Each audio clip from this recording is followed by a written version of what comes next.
Hi viewers, this is Banu. குட்டீஸ் உங்களுக்கு வந்து தமிழில் நீதி கதைகளை சொல்லிகிட்டு இருக்கேன். அதில் வர நீதியை தெரிஞ்சுட்டு உங்கள் வாழ்க்கையில் பயன்படுத்தி கொள்ளுங்கள்.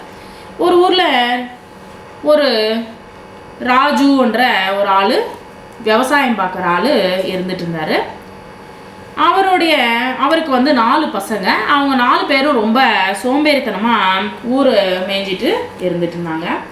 இந்த பசங்க வந்து எப்போ திருந்துவாங்க அப்படின்னு சொல்லிட்டு ரொம்ப கவலைப்பட்டுட்டே இருந்தார் இந்த ராஜு என்ற விவசாயி. ஒரு நாள் என்னாச்சு, இந்த ராஜுவுக்கு வந்து உடம்பு சரியில்லாமல் போயிடுச்சு.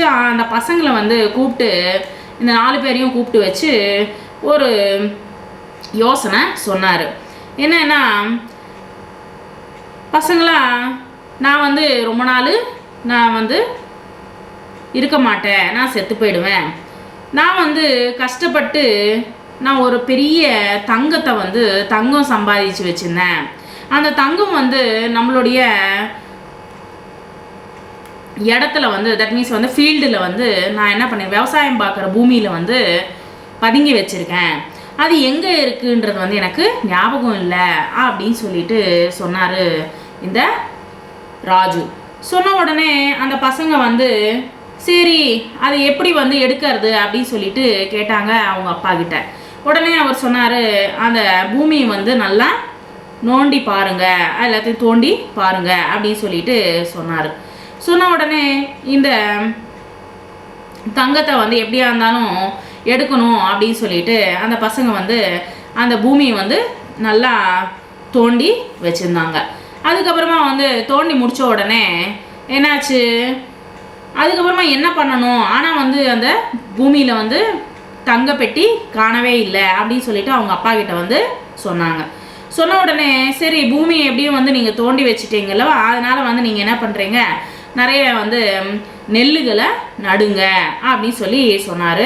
நெல்லுகளை நட்டின உடனே அது வந்து செடியாக முளைக்கும். அதுக்கப்புறமா வந்து தண்ணியை விடுங்க அப்படின்னு சொல்லிட்டு ஒரு 6 மாதம் வந்து வெயிட் பண்ணுங்க.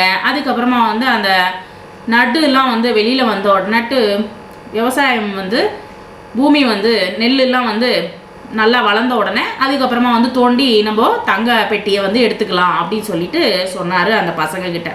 சரின்ட்டு அவங்களும் வந்து வெயிட் பண்ணாங்க. அதுக்கப்புறமா வந்து பார்த்தானா அந்த வருஷம் எப்பயுமே இல்லாத அளவுக்கு வந்து வீட்டுக்கு வந்து நெல் மூட்டைகள் வீட்டுக்கு வந்துச்சு. வந்த உடனே அவங்க அப்பா வந்து பசங்க கிட்ட கேட்டார், ஏன்பா வீட்டுக்கு வந்து தங்கம் வந்துடுச்சா அப்படின்னு சொல்லிட்டு கேட்டார்.